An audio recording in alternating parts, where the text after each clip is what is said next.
Hello, everybody out there in Rumble X and YouTube land. Welcome back to Diego Knows. I, of course, am Diego. And let's talk about this new episode a little bit here, okay? That just came out last night. And just like crap, season 3, episode 5, Under the Table. That's the name of this episode, Under the Table. Okay, here. So, where did we leave off last time? Okay, sorry. Okay, I gotta jog my memory here. Okay, yes, I made a lot of videos last time about episode 4 of season 3, and sorry, still trying to wake up. Episode 4, season 3, and obviously this is going nowhere. Okay, these characters aren't going anywhere. There's no sort of progression going on with any of these characters. None of the relationships either. I mean, Miranda doesn't really have a relationship. Okay. Charlotte is still bossing around her husband, telling him what to do, talking to him like a mother talks to a son, or a kindergarten teacher talks to one of her students. Okay, and then we've got Seema, who's trying to act like a boss bitch, who thinks that she's a 10 when she's really like a solid 2, and that's on a good day. But of course, the show's going to write to her because there's a lot of frustrated women out there that don't want to take accountability for their own mistakes, that don't want to actually take responsibility for any of the decisions that they've made. It's a lot easier just to blame the man for everything. Okay, there's some sort of a man hiding under your bed, the boogeyman, literally. Okay, who's responsible for all the miseries and failures of your life. Okay, it has nothing to do with you or your choices. It has everything to do with that man that's hiding in the closet, that man that's telling you what to do, that man that's around every single corner who wants nothing more, okay, than to make your life a living hell. That's the only reason every single man, okay, in the world exists, is to make women's life, your life, a living freaking hell. Okay, that's why men exist. Okay, there's her, there's Seema. And then, of course, there's Carrie. Now, Carrie, our main character here, I got to admit, okay, I know she's supposed to be the protagonist, the likable protagonist and stuff, but in this episode, she's really just an asshole. I mean, she really is. Okay, Carrie is not very likable so far from what I've seen this episode, okay, which is a stark contrast to how, like, she's trying to win Aiden's approval. She's trying to, bond with Aiden's sons. She's trying all this stuff, right? But here, she's not trying to do shit, okay? She's just trying to stay who she is, okay? Which is fine, I guess, but, when there's nothing wrong with wanting to stay true to who you are. There's only something wrong with it when who you are is an asshole. Okay, and that's the truth. It's an asshole. Life is all about balance. Okay, it's all about finding the balance in life. Okay, a lot of these shows, you get all these conflicting messages all the time. And I remember J-Lo when what was that? Was it Bennifer Part 1? I remember that. It was like 20 something years ago. Okay, when J-Lo and Ben Affleck, when they first got together. Okay, and they got engaged. They didn't get married at that time. They got engaged. This was like in the early 2000s. All right, and I remember that. And J-Lo at this time had already been through several guys. She'd already been married and divorced twice already. Dated a lot of guys and stuff. Okay, so she was a unknown slut, whatever. Okay, well, she'd been with P. Diddy and all that. All that. She already been married and divorced twice. She'd been with P. Diddy. She was with Keenan Ivory Wayans, her boss on In Living Color, the show that she started off on. Okay, and that caused a feud with Rosie Perez, because Rosie Perez was also screwing Keenan Ivory Wayans at that time. So J-Lo got in between that, So there's a lot of drama with her already. And then they went public with their relationship. Obviously, they famously did that movie Giggly together, which everybody hated. It was one of the worst movies ever made. And then they were in a Kevin Smith movie, I think it was called Jersey Girl, where J-Lo's character got killed off like in the first 10 minutes of that movie, maybe less than that. Okay, so the whole Bennifer thing was going on for a while, and then they split up. Now, apparently what happened is Ben Affleck at his bachelor party, he fucked one of the strippers, and J-Lo found out about it, so she called off the wedding. We don't know for sure what really happened, because they're both kind of tight-lipped about how all that turned out. This was Bennifer Part 1, okay? They eventually did get back together later on and got married again, and they got divorced recently again. Sorry, they got divorced for the first time. Yes, I remember when all that was going on. And I remember J-Lo was doing a lot of press at that time because she had like another album coming out. I think she was hosting not America's Got Talent, but something. It was something else. Some other show, not X Factor. It was whatever. You all know that. I'm too fucking old to watch that show regularly. Okay, but you don't know what show I'm talking about. Okay, the talent show, whatever. Because reality shows were all big back then.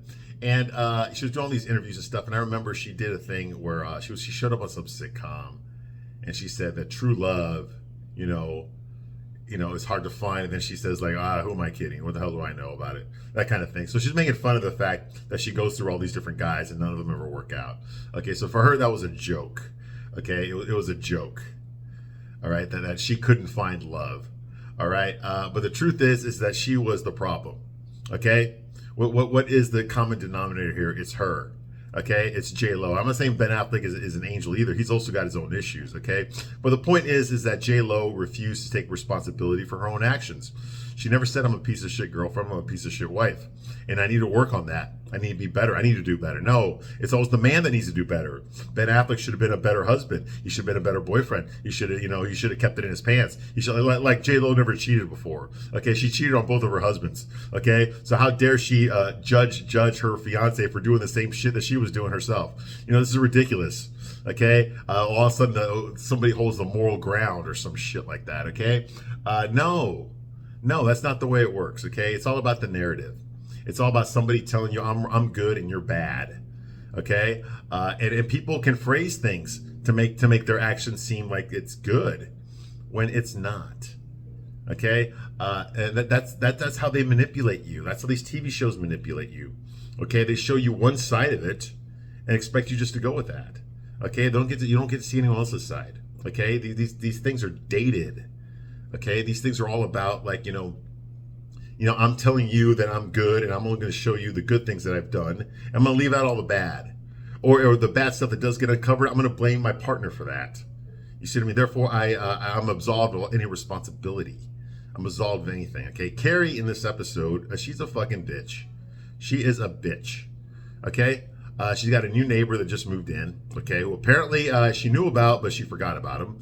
Okay, Seema told her about him. Okay, of course he's a writer. Of course he's a writer. Of course he's single. Of course he's her age. The typical shit that happens all the fucking time. Okay, another potential love interest for Carrie to cheat on Aiden with. Okay, again. Okay, but Carrie here is basically, she wears these stupid ass shoes. She has a thing with shoes. Okay, she's always wearing her Manolo Blahniks and shit, and walking around in her stilettos, her heels, and she even changes her dresses when she walks around the house. Why? It's just her there. For some reason, she likes to hear herself walking around the house. She likes the way she feels when she's walking around the house, doing nothing except walking around the house. Well, her neighbor, who just moved in, okay, I guess he lives there 6 months out of the year. Okay, he sleeps during the day. Of course he does. He can't be a normal person that sleeps at night. Of course not, because then you got no story.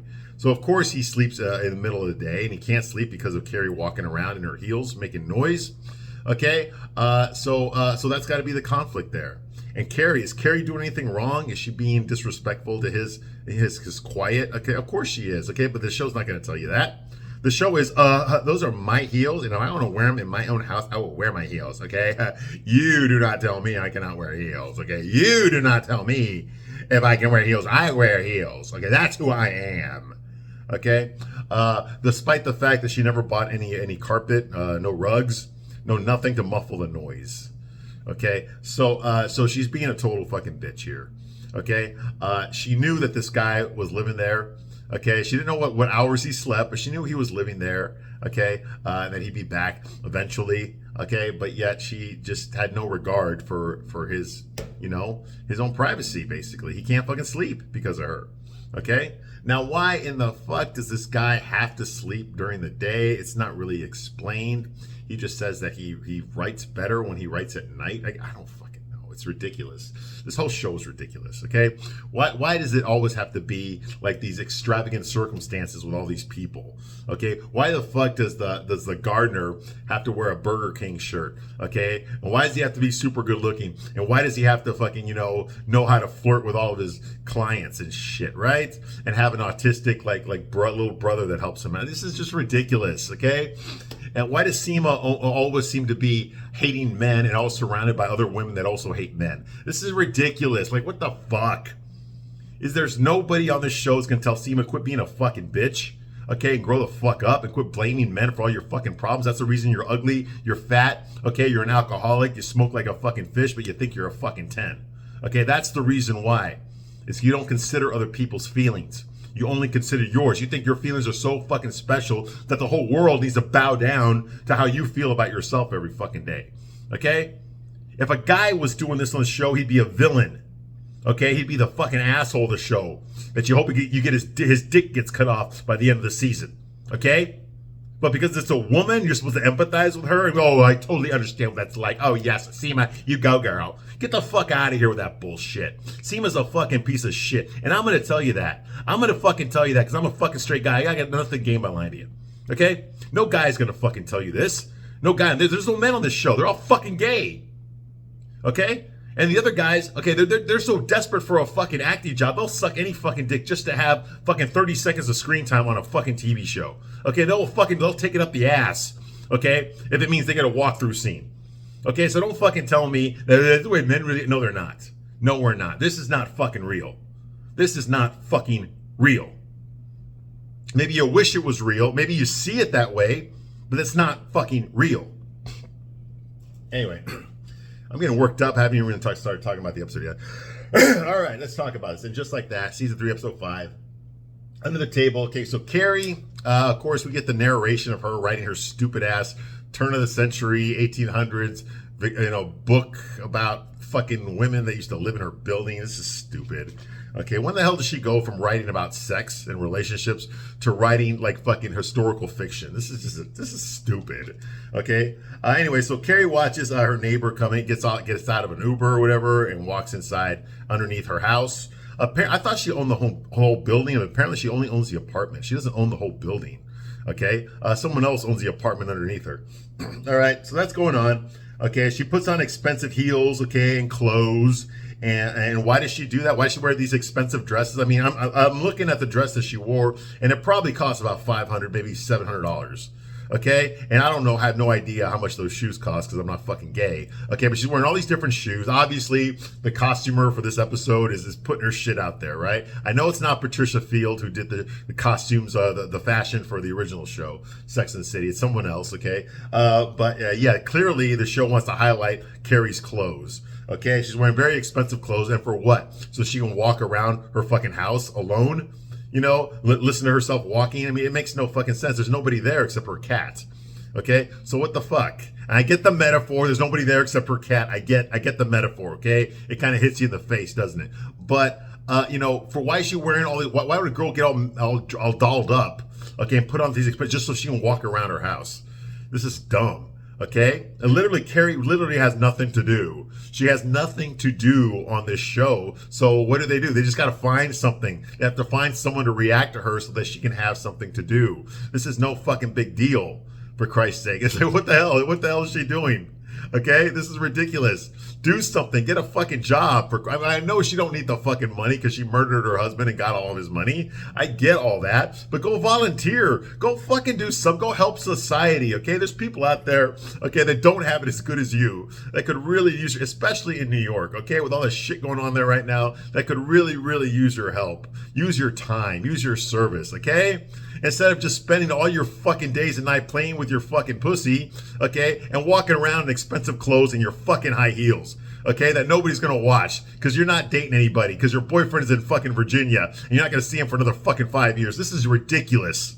God damn it, she's the main character and they got nothing for her to fucking do except write some bullshit fucking turn of the century romance novel? Are you fucking crazy? Is that what you tuned in for? Do you really want to know another version of fucking Wuthering Heights or some shit? Is that what you turned in for? Is that what you wanted to fucking see when you heard the show was coming back? That's not what I wanted to fucking hear or see. That's for sure. And I'm fucking straight. Anyway, all right.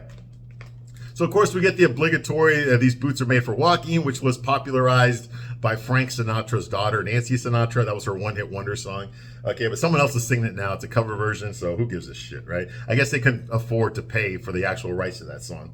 All right, so they got a cover, okay? The neighbor, okay, pounds on her doorstep to complain. Obviously, he's really pissed off. Now, if you look at the guy, obviously they used a body double, okay? The dude that's in the bed, you know, tossing and turning with the pillows over his ears, you know, and slamming the mattress and shit, you know, and all that, turning around in bed. Okay, that clearly was a body double, okay? Because that guy, whoever that fucking guy was, that guy's jacked.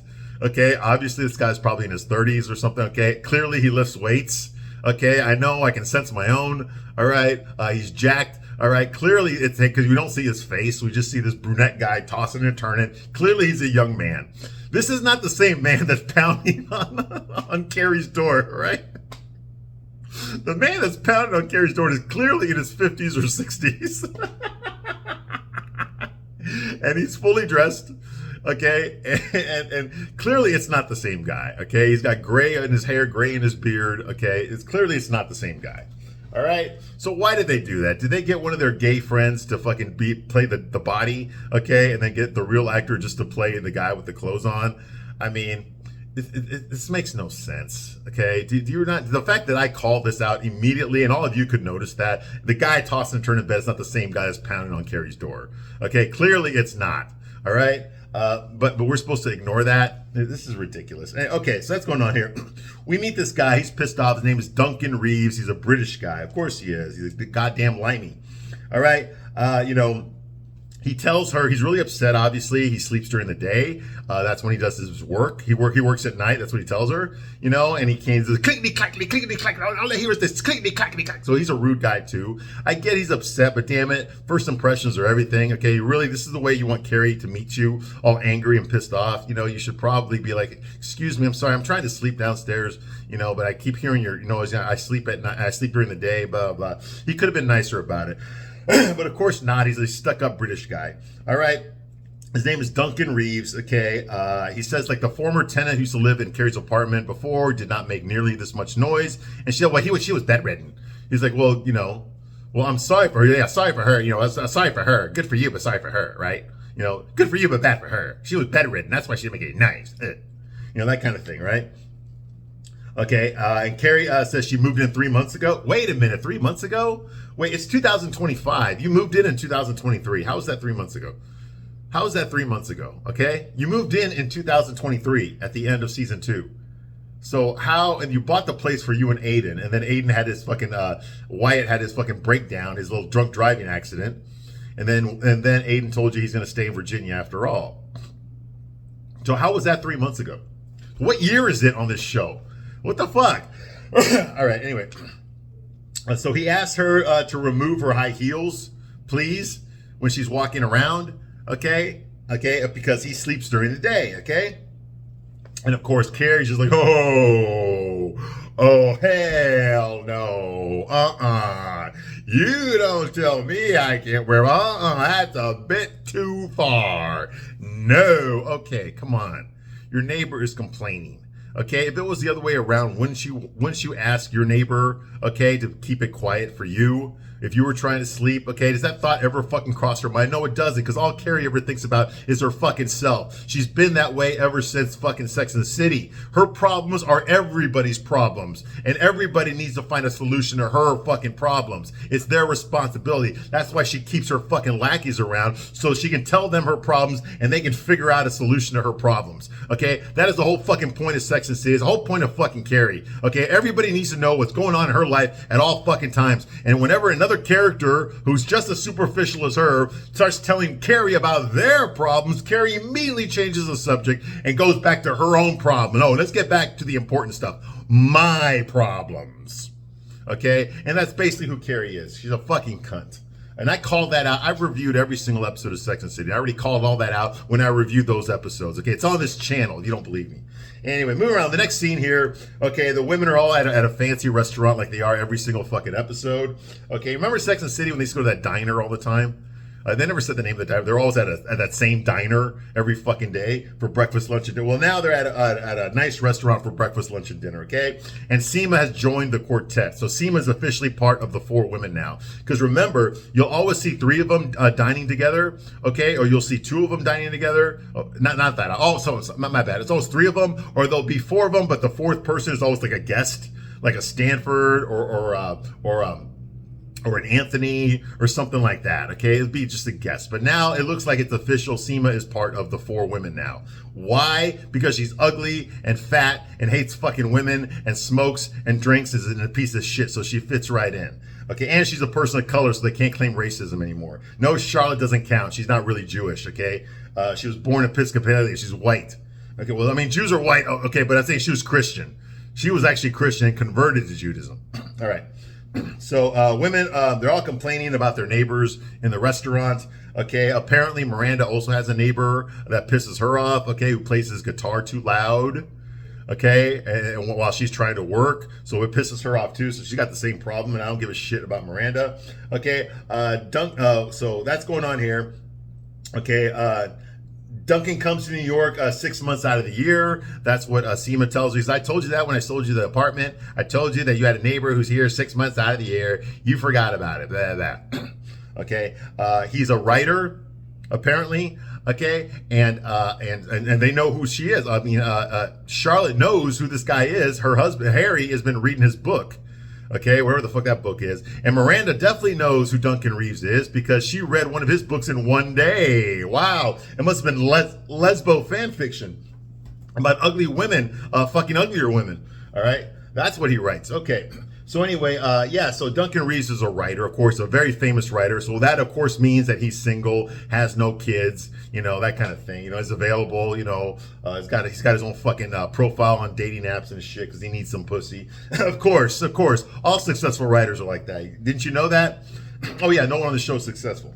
Okay, so that's going on here. Okay, Charlotte actually makes a little bit of sense. She tells Carrie, hey, you know what? You know, it's not a bad idea. I'm going to play devil's advocate here, okay? But, you know, it's not very sanitary to walk around your house in heels. You should take your shoes off once you get home. I'm just saying.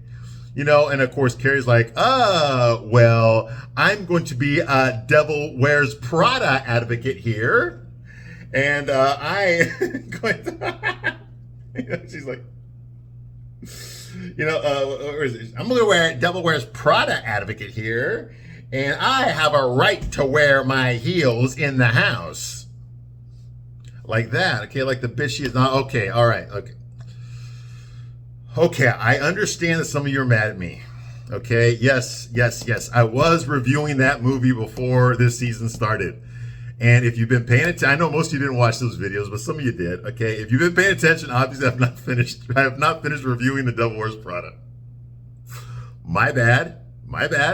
Okay, I had one more episode to do on that movie. I've reviewed like 95% of the movie. I only got one episode left to do on that movie, and then all of a sudden this show came out, and I'm like, oh god. I've written the notes. Okay, as soon as I get a break from this, okay, I will finish reviewing The Devil Wears Prada, okay? I've got most of it done. I don't even remember how many videos I already made about The Devil Wears Prada, okay? Yes, I finished that movie, but I have not finished the last video for that movie, okay? So my bad. They actually name called the fucking movie that I'm still almost done reviewing, okay? But I guarantee you, as soon as I get a break, I will finish reviewing The Devil Wears Prada. I've only got one video left to do on it, okay? There. So now I said it, all right? Since Carrie called it out, I got to call myself out. I will finish reviewing The Devil Wears Prada. Okay, anyway, because that's what I do in between Sex and the City, is I review chick flicks, okay? But you already know that, don't you? Anyway, so moving around, I reviewed a lot of chick flicks on this channel, by the way. Look at all the movies I reviewed already. Your favorite chick flicks are on here. I've already given you a straight man's point of view of them, okay? So this is a cakewalk compared to that.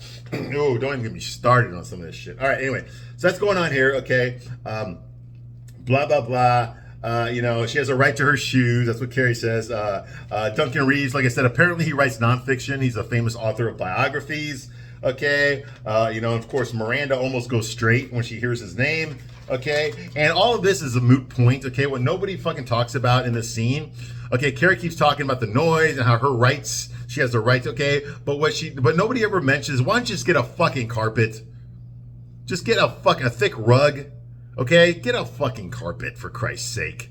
It's not fucking difficult. You've been living in this house for fucking, whether it's 2 years or 3 months, who gives a shit? You've been living in this house long enough. You could have furnished the entire fucking place by now. Okay? You knew goddamn well the day you moved in, you knew goddamn well Aiden was not going to move in with you, but for some fucking reason, you haven't gotten any furniture, you've got no fucking carpet, nothing on the walls, nothing at all. Okay? This is ridiculous. This is stupid. You've got nothing to fucking do all fucking day.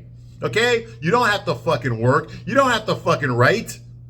You got nothing to do but hang out with your fucking girlfriends so you can tell them your fucking problems, okay? Your Cadillac problems. Your first world problems. The problems that fucking 99.999% of the people that live in New York wish they fucking had. But yet you still find time to feel fucking sorry for yourself. You still find time to be, oh, woe is me. Why won't Aiden live with me? It's not fair to me. I have a right to my boyfriend being there. I have a right to my shoes. I have a right to my clothes. I have a right to my money. I have a right to my book. I have a right to, get the fuck out of here. What a fucking cunt. And I'm supposed to feel sorry for you, Carrie? Get the fuck out of here. At least on Sex and the City, Carrie was the one with the least amount of money, okay? Because she had she graduated college and all that, but she had basically a blue collar job because she wrote a fucking article for a fucking tabloid, okay? Whereas her friends were all Ivy League graduates and shit, Even Charlotte came from money, okay? So she could afford to make 30 grand a year selling bad artwork to gay people, okay? Samantha had her own PR firm. So these people, her friends were loaded, okay? Carrie, not so much. She spent all of her money. She had a bullshit apartment. She spent all of her money on shoes and stuff. This is ridiculous, okay? You could almost feel sorry for Carrie back then. You can't anymore. She's got more money than all of them now, okay? Than all of her friends now. So what the fuck? Anyway, so Miranda is waiting for Duncan's next book to come out. So she tells her, just get a rug or something, tells her that she got writer's block. You got to stop. You got to stop walking around your heels, okay? I'm waiting for Duncan Reeves' next book. And apparently word on the street, how the fuck would you know? Well, word on the street is that he's got writer's block, okay?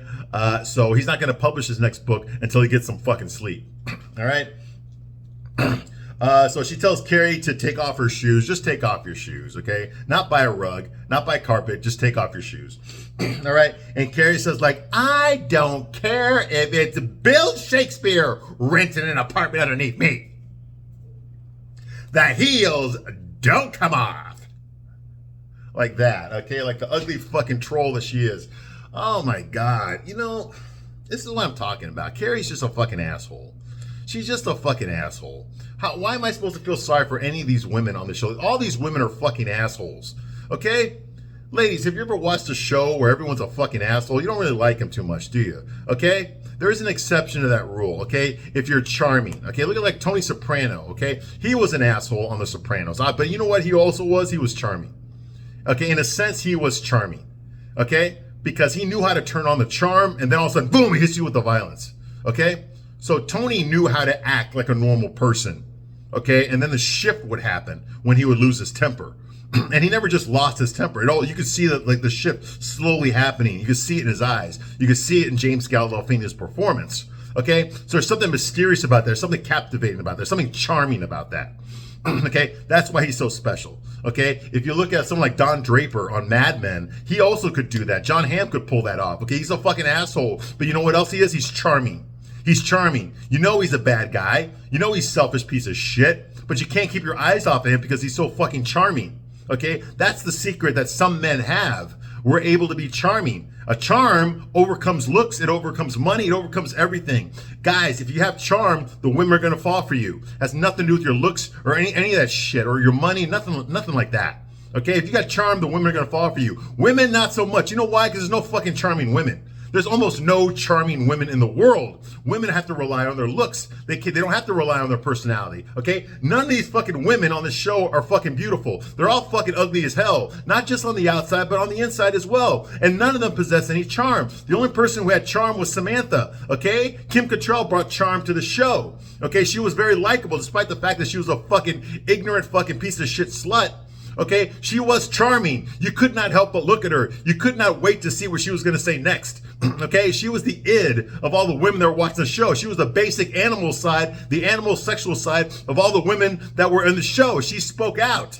Okay, she spoke out with her sexual urges. Okay, now whether it's right or wrong doesn't matter. The point is, it was captivating. Okay, there's no captivating characters on the show. Seema is an ugly piece of shit. Okay, and she's about as charming as my fucking asshole. Okay? And all the women on the show are. There's nothing special about any of these women. There's nothing captivating about any of these women. Nothing at all. Okay? A Charlotte is a stuck-up, rich, pretentious piece of shit who talks down to everybody with her fucking kindergarten voice. Miranda is a man-hating fucking lesbo. Okay? Who doesn't give a shit about her appearance. Yeah, I'm supposed to feel sorry for her? You blew up your fucking family. You fucked over your husband. I don't fucking feel sorry for you. Okay? She's always hated men. Fuck you. We hate you back. And Carrie's so fucking consumed with her own fucking problems, she ain't got time to deal with anybody else's. She's not a fucking friend. She just wants people to listen to her shit, listen to her voice, listen to all the struggles that she has to go through, how it's not fair for her, blah, blah, blah. What about me? What's going to happen with me? What about me? It's all about me. You see what I mean? These are not likable people. And Seema, do I really need to tell you anything else about her? She represents everything that fucking men hate in women. Is represented right there with all these women are. All these women represent everything that fucking straight men fucking hate in women. All of them. They're all pieces of shit. God damn. No wonder my dick don't work anymore. Anyway. Okay, so the next scene here, Carrie and Charlotte are talking to them by themselves this time. They're walking down the street. They're walking by some bookstores. Okay, in New York, okay, and Charlotte's got this big fucking flower summer dress on. It just looks ridiculous. She dresses like fucking Mary Poppins. This is ridiculous, all right? Anyway, so she's walking. They're talking about Aiden. Of course they are. They got to talk about, Carrie's problems, like I just said. Carrie accepts that Aiden cannot be with her, okay, right now, okay, and that she's got to live alone right now. But somehow they're still together, even though they're not. Go figure. She's made peace with it. She no longer has to worry about like whether or not he's going to come back. Now she realizes he's not going to come back. So somehow that makes it easier for her. This makes no sense. Why even have Aiden on this show if you ain't going to do anything with him? This is stupid. Anyway, okay, so yeah, and Charlotte, of course, with Kristen Davis's great acting. She says, oh my God, I wouldn't know what I would do if I didn't have Harry to wake up to every day and to go to bed with every night. I wouldn't know. I wouldn't be able to handle it. I can't be like you, Carrie. I need my man there all the time. That kind of shit. And she acted exactly the way that I said it to. Okay? She said, I wouldn't know what to do without Harry every day. Okay? What would you have to do, Charlotte, huh? What would you do? Go to work at your $30,000 a year job selling bad artwork to gay guys? Okay, what? Get drunk every fucking night and hang out with your fucking Gen Z friends? Okay, until fucking 8 a.m, getting all fucked up and hooking up with other guys?